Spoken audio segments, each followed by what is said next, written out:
Salut les amis, bienvenue chez Luxgears. Aujourd'hui, on est dans un endroit super génial. Regardez, vous pouvez déjà voir les voitures derrière moi.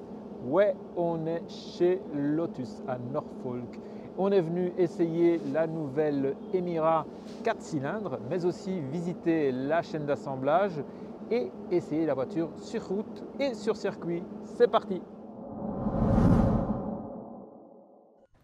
Alors les amis, regardez cette magnifique Lotus Emira. Je crois que ce qu'il y a de plus exceptionnel avec cette voiture, c'est sa ligne, comme vous pouvez voir. Elle est inspirée de la fameuse supercar hypercar électrique, la fameuse Evija. Et on le reconnaît directement au niveau de la face avant avec ces phares qui sont étirés, avec les échancrures sur le capot avant, mais aussi sur la partie arrière. Si vous venez voir ici, eh bien, on a montré qu'il y a une prise d'air ici sur le côté qui rappelle les fameux canaux aérodynamiques et qui font sortir l'air ici au niveau de la partie arrière. Donc, je vais attendre que mon caméraman me suive pour vous montrer ici les sorties d'air qui sont des vraies sorties. Donc, elles sont fonctionnelles. Et vous voyez que cette voiture, malgré le fait que c'est une voiture de sport, elle a un look de supercar et c'est ce qui fait sa spécificité. Quand on la voit évoluer dans la rue, eh bien, elle ne passe pas inaperçue. Elle a vraiment une personnalité et un caractère assez fort. Alors, au niveau mécanique, on a un moteur en position centrale arrière. Malheureusement, il n'est pas visible comme sur la V6. Ici, avec le 4 cylindres AMG, on a un cache plastique. Les spécifications de ce moteur, eh bien, c'est 2 litres, 360 chevaux et 430 Nm. Alors certains vont dire oui, il est moins puissant que le AMG, c'est vrai, mais au niveau du rapport poids-puissance, on est assez bien loti puisque c'est une voiture qui a quand même des performances assez impressionnantes. On a le 0 à 100 en 4 secondes 4, vitesse de pointe 275 ou 275 km/h. Et puisque j'en suis à vous parler du moteur, j'en profite pour vous montrer le coffre. Venez voir, on a des affaires à l'intérieur. Ici, on a un coffre qui fait, je dirais, environ 200 litres. Par comparaison à celui de l'Alpine que j'ai testé il y a 15 jours, il est nettement plus volumineux. Et ça permet de partir en vacances, je dirais, pour une semaine sans problème. D'autant plus qu'à l'intérieur, derrière les sièges, on peut encore stocker des bagages souples.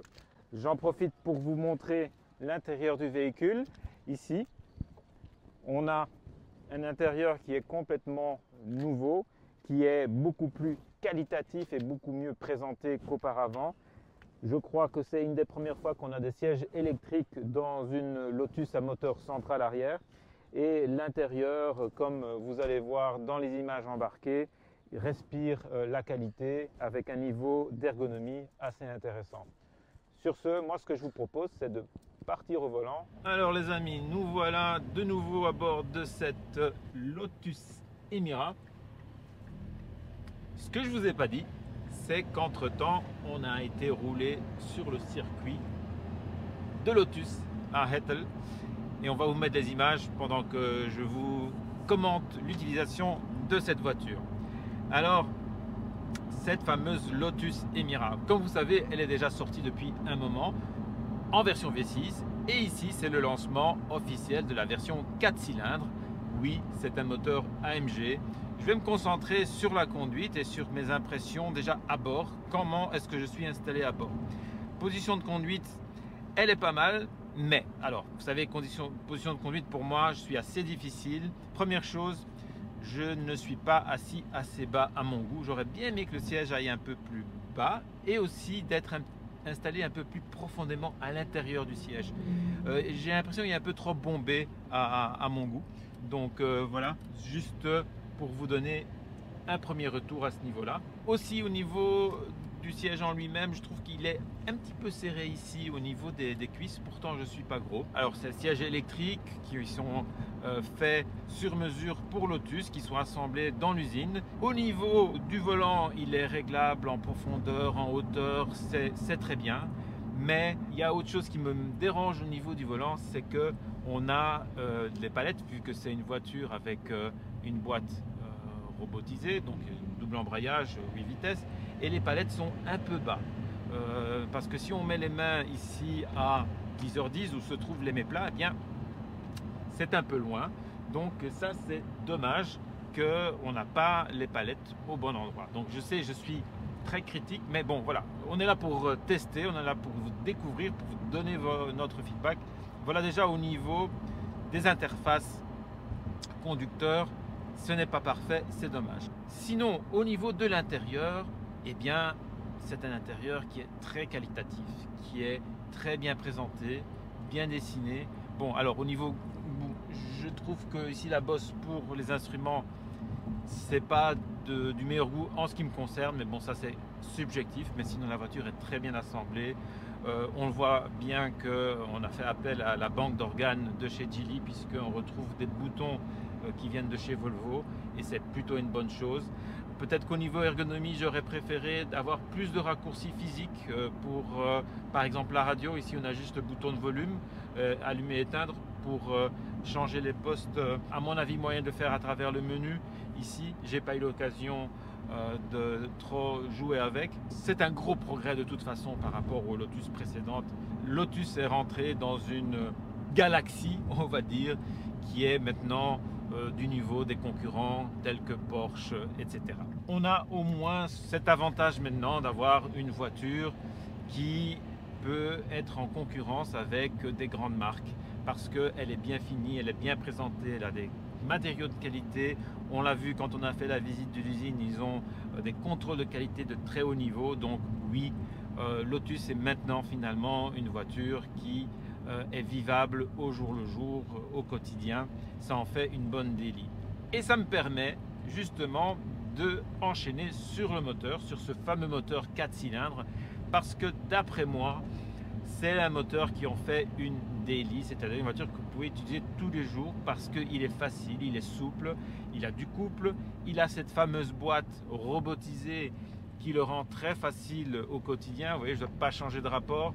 Et donc c'est une voiture qui est tout à fait envisageable dans les bouchons, dans les embouteillages. Pour les caractéristiques moteurs, alors je vais vous les donner quand je fais le tour de la voiture. Là j'en profite de me retrouver secoué par cette voiture pour vous parler de son châssis, de sa définition châssis.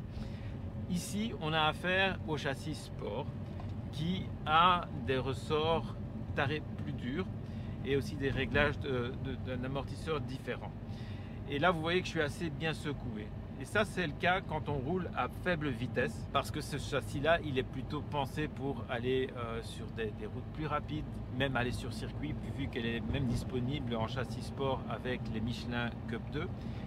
Et ce qui me fait dire que pour ceux qui veulent une voiture style GT Grand Tourisme, il faut qu'ils prennent l'autre châssis avec des suspensions plus souples. Et ça, c'est une petite critique que je mets ici parce qu'avec une voiture de ce tarif, eh bien, ça aurait été pas mal d'avoir des suspensions pilotées, surtout quand on connaît l'historique de Lotus qui a été la première marque de Formule 1 à investiguer la suspension pilotée. Donc voilà, je pensais que pour une évolution après l'Evora, ça aurait été de mettre une suspension pilotée sur cette voiture. Maintenant, ils l'ont peut-être fait pour des raisons soit techniques, soit économiques, soit de poids, donc technique. Mais c'est un manquement d'après moi. Sinon, allez, on va quand même faire une petite accélération.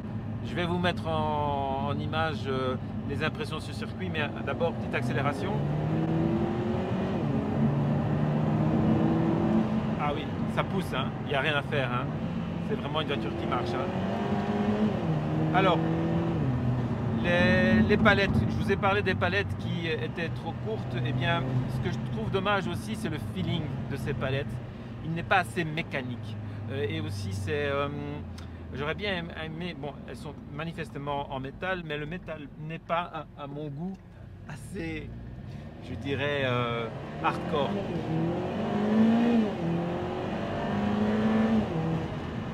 On entend bien siffler le turbo, ça c'est pas mal. Motricité, pas de problème.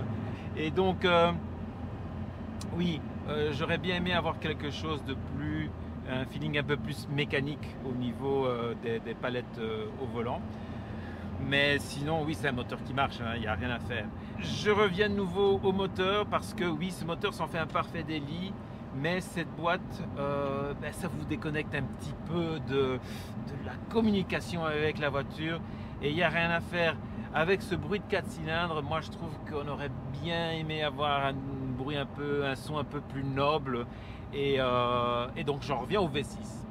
Et ma conclusion par rapport à tout ça, c'est de me dire, bien que je n'ai pas roulé avec la V6, je ne l'ai pas testé, mais de ce que je ressens ici, des sonorités moteurs, etc., je pense que pour une utilisation pur plaisir, la V6 est à privilégier.